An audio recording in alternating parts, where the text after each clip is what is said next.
जय हिंद क्लास। आज हम सीक्वेंस एंड सीरीज़ का पार्ट 5 स्टार्ट करने वाले हैं, जिसमें हमने कुछ क्वेश्चन को यहाँ पे इंक्लूड किया हुआ है। क्वेश्चन काफ़ी इम्पोर्टेंट पार्ट है और आज ही हम लोग अरिथमेटिक ज्योमेट्रिक प्रोग्रेशन का भी पार्ट करने वाले हैं, जो वो भी आने वाले एग्जाम में एक इम्पॉर्टेंट टॉपिक होता है कि relation between arithmetic geometric progression क्या होता है। ठीक है, तो आइए देखते हैं question. First question is given that find two numbers whose AM exceeds their GM by 1 by 2 and their HM by 25 divided by 6. So class आप देखेंगे कि यहाँ पे जो AM GM यहाँ पे दिया हुआ है, सम कंडीशन में दिया हुआ है, बट आप देखेंगे कि यहाँ पे जो अरिथमेटिक मीन है, ज्योमेट्रिक मीन है, पहले उनके हम लोग जो प्रीवियस लेक्चर में स्टार्ट किया हुआ था उसमें देखते हैं कि उनका रिलेशन क्या था।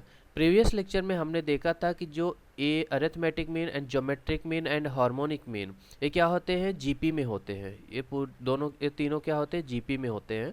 तो अगर इनका रिलेशन देखा जाए तो क्या हो जाएगा, अगर ये जीपी में होते तो G square equal to what A H हो जाता है। ठीक है, ये हमने प्रीवियस लेक्चर में भी देखा था। और एक और पार्ट देखा था जिसमें था arithmetic mean is greater than equal to geometric mean is greater than equal to harmonic mean. ये हमारा दूसरा पार्ट था। आज इसी के बेस पे एक क्वेश्चन करने वाले हैं, G square equal to arithmetic mean into harmonic mean that is A into H. आइए देखते हैं यहाँ पे कंडीशन क्या दिया हुआ है और इसके बेस पे इस टाइप के क्वेश्चन को कैसे सॉल्व किया जाता है। आप देखेंगे हमें टू नंबर्स फाइंड आउट करना है और उनका अरिथमेटिक मीन जो है और ज्योमेट्रिक मीन और हार्मोनिक मीन में कुछ कंडीशन दिया हुआ है। तो पहले हम एक फाइंड आउट कर लेंगे। देखिए, अगर हम पहले फाइंड आउट कर लेंगे कि अरिथमेटिक मीन क्या है, तो हम कोई भी टू नंबर लेके उनका मीन फाइंड आउट या उनका सम डिफाइन कर सकते हैं। Because we know that arithmetic mean equals to क्या होता है, x plus y divided by 2 and geometric mean क्या होता है, रूट ऑफ एक्स वाई भी any number and harmonic mean equals to what, 2xy divided by x plus y. आप देखेंगे कि ये तीनों कंडीशन हम लोग कर चुके हैं प्रीवियस लेक्चर में, जिसमें है AM, GM and HM, arithmetic mean, geometric mean and harmonic mean. So एक बार अगर हम अरिथमेटिक मीन फाइंड आउट कर लें तो हमें उनके सम से हम दोनों नंबर को फाइंड आउट कर सकते हैं, या ज्योमेट्रिक मीन आ जाता है तो भी निकाल सकते हैं, या हार्मोनिक मीन अगर हम फाइंड आउट कर लेते हैं तो भी वहाँ से फाइंड आउट किया जा सकता है। तो यहाँ पे तीनों का वेरिएबल का यूज़ किया गया है और इस वेरिएबल में देखते हैं कंडीशन क्या है, कंडीशन के बेस पे क्वेश्चन को हम सॉल्व करेंगे।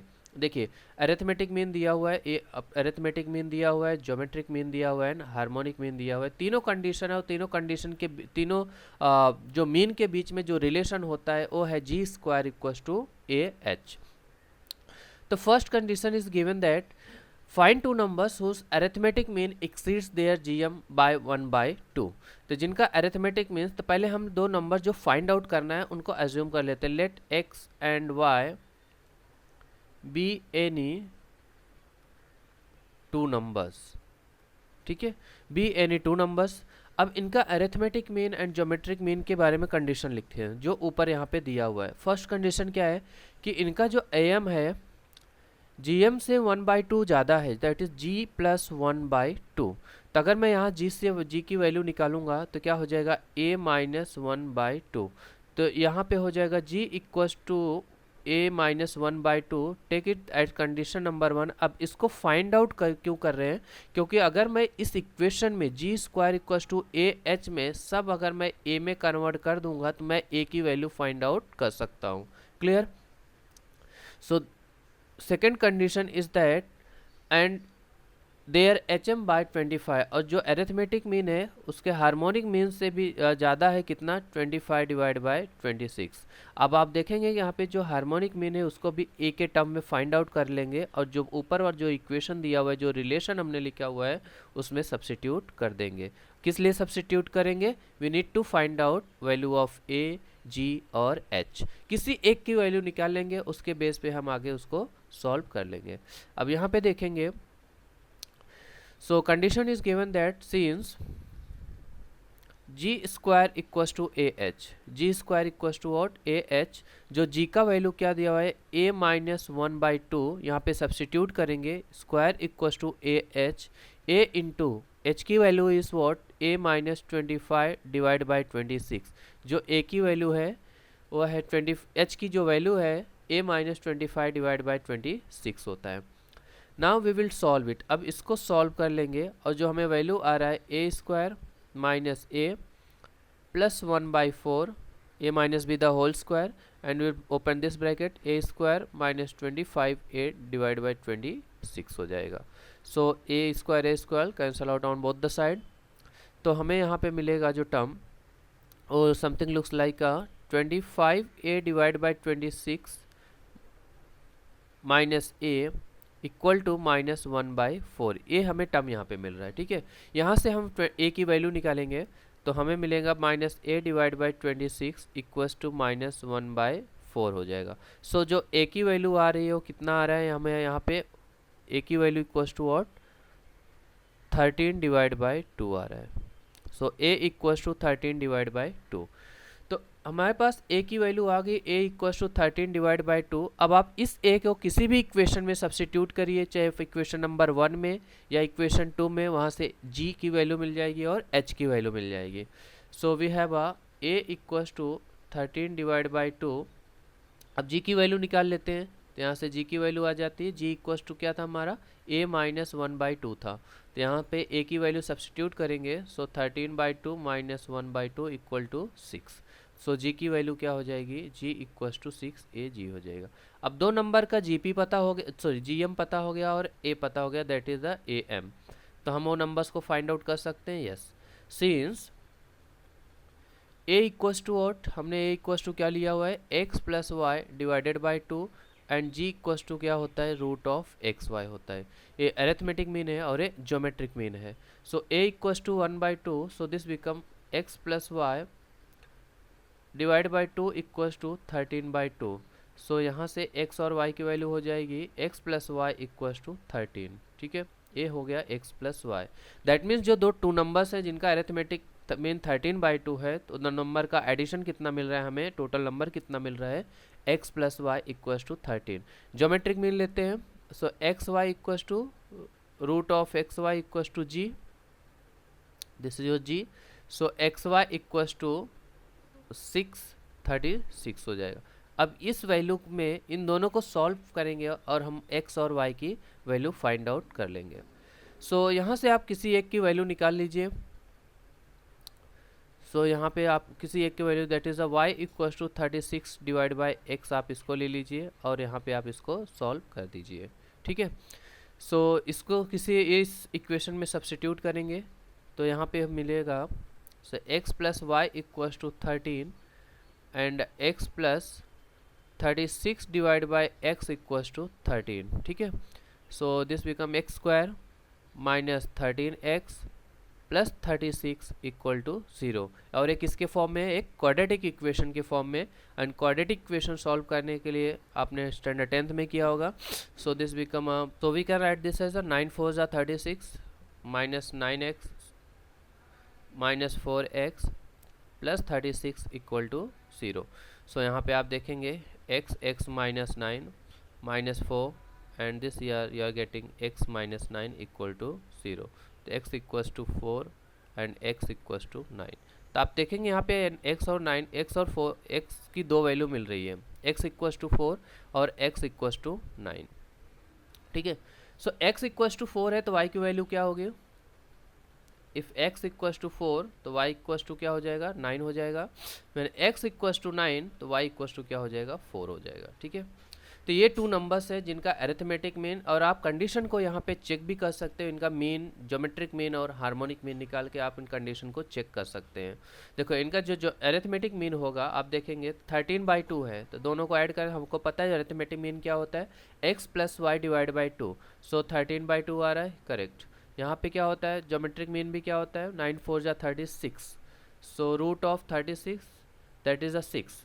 तो ज्योमेट्रिक मीन भी हमें क्या मिल रहा है, root of x y that is a root of 36, जो ऑलरेडी हमने ऊपर लिखा हुआ है, और सेम आंसर हमको यहाँ पे मिल रहा है, दैट इज़ अ 6। इस तरह से आप हार्मोनिक मीन फाइंड आउट कर सकते हैं। तो this was the question based on the arithmetic mean, geometric mean and harmonic. So this topic is that arithmetico geometric progression, AGP। So arithmetico geometric progression क्या होता है कि इसमें जो ये जो सीरीज़ बनने वाला जो ये प्रोग्रेशन बनता है, इसमें 2 का मल्टीप्लिकेशन होता है, ठीक है। तो इसमें जो 2 का मल्टीप्लिकेशन है होता है वो है एक अरिथमेटिक मीन और geometric progression. Arithmetic progression geometric progression के मल्टीप्लिकेशन से जो नया सीक्वेंस फॉर्म होगा, जो नया सीरीज फॉर्म होगा, उसको हम लोग बोलते हैं arithmetico geometric progression, that is AGP in short में बोला जाएगा, ठीक है। So let's start with the definition. Definition क्या होता है? A sequence in which each term is product of the corresponding terms of an AP and GP is called arithmetico geometric progression. Each term is the product, हर एक term क्या है? Product है। किसका product है? अरिथमेटिक प्रोग्रेशन का और geometric progression का। जो मतलब हमारे पास 2 प्रोग्रेशन होना चाहिए, एक AP वाला प्रोग्रेशन होना चाहिए और एक GP वाला प्रोग्रेशन होना चाहिए। इनका जो प्रोडक्ट होगा, इनका जो प्रोडक्ट यहाँ पे आने वाला है, that is A into G, वो हमारा जो नया प्रोडक्ट बनेगा वो हमें बोलेंगे AGP में होगा, ठीक है। और उनका SN भी होगा, उनका इनफाइनाइट टर्म्स भी होंगे। GP है तो ऑब्वियसली फाइनाइट और इनफाइनाइट टर्म्स दोनों होंगे। So we have some terms over here. हमने एक एग्जांपल यहाँ पे ऑलरेडी लिया हुआ है। फॉर एग्जाम्पल आप देखेंगे जो यहाँ पे अरिथमेटिक प्रोग्रेशन दिया हुआ है, आप देखेंगे जो अरिथमेटिक प्रोग्रेशन है ये है 2, 4, 2, 5, 8, 11। आप देखेंगे कि ऑलरेडी किसने डिफरेंस है? कॉमन डिफरेंस है इसमें। अरिथमेटिक आप चेक कर लीजिए। सो यहाँ पे कॉमन डिफरेंस +3 का है, that is 3 is a common difference. तो ये जो गिवन सीक्वेंस है ये AP में है। और 1, 3, 9, 27 क्या ये GP में है? यस। 1, 3 का स्क्वायर 9, 3 क्यूब 3 क्यूब इज 27। तो इन दोनों को जो मल्टीप्लाई करेंगे 2 इंटू 1, 2 इंटू 1, अब देखेंगे 2 into 1, 5 into 3, 5 into 3, 8 into 9, 8 into 9 and 11 into 27, 11 into 27, ठीक है।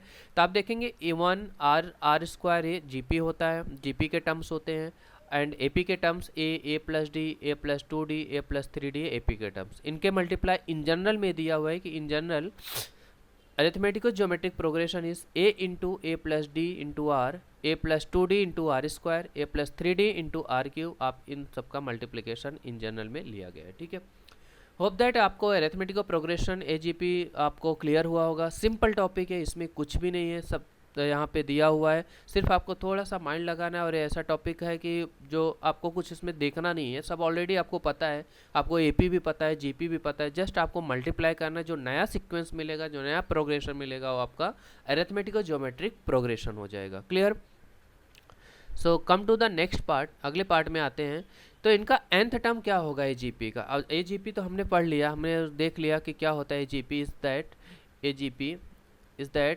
इज द AP होगा और मल्टीप्लाई किया था किससे होगा? GP से होगा, दैट इज अ AGP, ठीक है। तो इसका nth टर्म मतलब आपका इनका टर्म्स इन कॉमन, इनके टर्म्स कैसे दिखेंगे? Their terms looks like a TN equals to A plus n minus 1 into D। एक इसका टर्म होता है, AP का टर्म होता है, ठीक है। तो इसमें क्या करेंगे? ज्योमेट्रिक टर्म को मल्टीप्लाई कर देना है। ओके, सो AP का टर्म हमने पहले भी पढ़ा हुआ है, arithmetic progression, that is A plus n minus 1 into D, where A is a first term, D is a common difference and n is a nth term, sorry number of terms. So we have a Tn nth term of arithmetico geometric progression AGP is given by A plus n minus 1 into D whole raised to R whole into D R raised to n minus 1. This was the nth term of AGP. So students, come to the next part. Now sum of the nth terms of AGP SN कैसे निकालेंगे? Tn तो हमने देख लिया, Tn क्या था हमारा? Tn was a looks like a Tn equals to A plus n minus 1 into D, और ये किससे मल्टीप्लाई कर देना है? ज्योमेट्रिक प्रोग्रेशन के टर्म। देखिए यहाँ पे जो फर्स्ट टर्म है, जो A का वैल्यू है वो यहाँ पे ऑलरेडी A है, यहाँ पे D है, ये आपका AP वाला टर्म हो गया, ये आपका GP के टर्म्स हो गए। Clear? So we have a sum of nth term of a AGP is given by, देखिए इसका जो SN है थोड़ा सा बड़ा है यहाँ पे, तो आपको थोड़ा ध्यान में रख के इसको लर्न करके रखना है। सम टू द इन्फाइनाइट, आप इसको इन्फिनिटी ऑफ S इन्फिनिटी भी आप बोल सकते हैं। S infinity is what? A divide by 1 minus R plus DR divide by 1 minus R square. DR is what? D is a common difference, R is a common ratio, ठीक है। इतना ये आपका कॉमन डिफरेंस CD हो गया और ये आपका CR कॉमन रेशियो हो गया। आप ऐसे यहाँ मैंने समथिंग है DR looks like a derivative जैसे दिख रहा है, ठीक है। तो ये वो चीज़ नहीं है जो हम डेरिवेटिव में पढ़ते हैं, that is a different thing, that is a differentiation. और यहाँ पे है multiplication of common difference and common ratio का मल्टीप्लिकेशन है। तो this one is the S n is a divide by 1 minus r and d r into 1 minus r raise to n minus 1 divide by 1 minus r square minus nth term of GP AP and GP is divided by 1 minus R। थोड़ा सा बड़ा है students, तो आपको इसको थोड़ा ध्यान में रखना है, इसको आपको लर्न करके रखना है कि अरिथमेटिक AGP का जो सम ऑफ nth टर्म होता है उसको कैसे फाइंड आउट करना है। ये फॉर्मूले को आपको याद कर लेना है, इसमें आपको ये प्रूफ करने की ज़रूरत नहीं है क्योंकि प्रूफ भी इसका काफ़ी सिंपल है। आप एक एक टर्म रखते जाइए, कोई भी GP लीजिए, एक एक टर्म आप रखते जाइए, इसका प्रूफ हो जाएगा, कोई इसमें टफ वाली चीज़ नहीं है। आइए बढ़ते हैं, इनके बेस पे एक दो क्वेश्चन करते हैं, फिर आज का सेशन फिनिश करते हैं। सिंपल टॉपिक था, सिंपल सेशन था, सिर्फ आपको कुछ इंपॉर्टेंट पार्ट बताने थे जो हमें बेसिक कभी कभी यूज़ होते हैं, ज़्यादा मोस्टली इनका यूज़ नहीं किया जाता है। ठीक है, so we have a question number 1 based on the SN। So let me write SN over here. पहले मैं SN यहाँ पे लिख लेता हूँ, उसके बाद हम इस क्वेश्चन को सॉल्व करेंगे। सो SN का जो फॉर्मूला था, क्या था फॉर्मूला, बट क्लास यहाँ पे क्या कंडीशन है, ये भी है कि R इक्वल टू 1 नहीं हो सकता, क्योंकि अगर इक्वल टू 1 होगा तो जो ईच टर्म होगा वो इनफाइनाइट में कन्वर्ट हो जाएगा। ठीक है, 1 माइनस 1 करेंगे तो 0 हो जाएगा, and anything divide by 0 can not be defined. So we have a solution for this equation. We have a solution for this geometric sequence.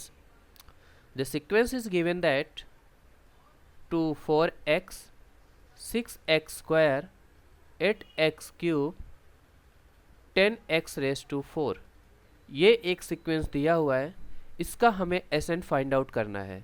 अब चेक करेंगे कि ये सीक्वेंस कौन से पार्ट में किन का मल्टीप्लिकेशन है। This we can write as a 2 4 into x 6 into x square 8 into x cube 10 into x raised to 4। okay, so we can write this again in form of, so आप देखेंगे जो ये term होगा तो आपको जो यहाँ पे AP मिल रहा है, AP is what 2 4 6 8 10 dot dot, and we have a GP in terms of x square x cube and x raised to 4। so we have a first term over here 2, d is 2, r equals to x, something else no, so we have all these value a, d and r। so we need to find out SN, so we need to have all these value a, d and r, because we need to find out SN, so no need to have a value of nth term. They have not asked the value of nth term, they have asked the sum of the nth terms. So sum of the nth term is given by the combination of the variable a, d and r। so we have a from AP we have a and d, and from the GP we have a r। so we'll substitute over here, so value of a is what 2 divided by 1 minus r 1 minus x plus d into r 2 into x 1 minus r raised to n 1 minus x raised to n minus 1, and this whole divided by 1 minus x the whole square minus a into 2 plus n minus 1 into d, that is 2, and whole raised to x raised to n divided by 1 minus x। clear? so you can solve it, that will be your final answer and that will the sum of the series। आप इसमें से find out कर सकते हैं, यहाँ से 2/1 minus x बाहर निकाल लीजिए और आप बचे टर्म्स को आप उसको सॉल्व करिए, आपको इसके टर्म्स मिले। होप दैट आपको, बस मुझे ये मेरा एम ये था आपको बताना। ठीक है, so next come to the infinite terms में आ जाते हैं। The one question we have based on the infinite term of AGP। So what was the AGP का इनफाइनाइट टर्म क्या था, sum of infinite is given by a divided by 1 minus r plus dr divided by 1 minus r the whole square। Simple है, बस ये इतना ही term है। Infinite terms का ये फॉर्मूला है, this one is a divided by 1 minus r। so we have again, let's see which term is the multiplication। we have a okay, find the sum of infinity of the following arithmetic AGP sequence। so sum of the arithmetic, इसका s infinity कितना होता है, s infinity is what a divided by 1 minus r plus dr divided by 1 minus r the whole square, ये इसका s infinity होता है। ठीक है। तो पहले जो ए जी पी दिया हुआ है, this sequence in A G P, तो यहाँ से ए और जी को अलग करते हैं, सेपरेट करेंगे, किसका मल्टीप्लिकेशन है, कौन से टर्म, और ऐसे टर्म का मल्टीप्लिकेशन जो एक अरिथमेटिक में हो, दूसरा ज्योमेट्रिक में हो। तो आप देखेंगे जो न्यूमरेटर पार्ट है यहाँ पे 1 2 3 4, तो आप इस किस में है, जी अरिथमेटिक प्रोग्रेशन में। तो अरिथमेटिक प्रोग्रेशन के जो टर्म्स हो गए 1 2 3 4 अप टू इन्फाइनाइट। जीपी के टर्म लिख लेते हैं। जीपी के टर्म कितने हो गए, 1/4, 1/16, 1/64। तो यहाँ से हमें r मिल जाएगा, r equals to we are getting 1/4 and यहाँ पे a equals to 1, d equals to 1 हो जा रहा है। तो what will the s infinity कितना हो जाएगा, s infinity equals to 1 divide by 1 minus 1/4 plus d is 1, r is also 1/4 and 1 minus 1/4 the whole square. Calculate कर लेते हैं इसको। So this become 1/3/4 plus 1/4 will be as it is 1/4, and we can write this term as a 3/4 the square. Clear? So we'll solve it. This become a 4/3 and plus this we can write as a 4 square divided by 4. So we can write as a 4. So we can write as 4 divided by 3 plus 4 divided by 9 become a 16 divided by 9, and we can write a 16 divided by 9 like this. This one is your sum of infinite, that is a 16 divided by 9. Is that clear? So this was the topic based on arithmetical geometric progression. Sequence series का एक important topic था, एक अच्छा topic था। हालांकि इसका use बहुत कम होता है, बट जो था वो है, वो हमको तो पढ़ना पड़ेगा, और वो काफ़ी अच्छा टॉपिक भी है। अगर हमें कुछ नया मिलता है सीखने को तो बहुत अच्छी बात है। So students, thank you so much, have a nice day.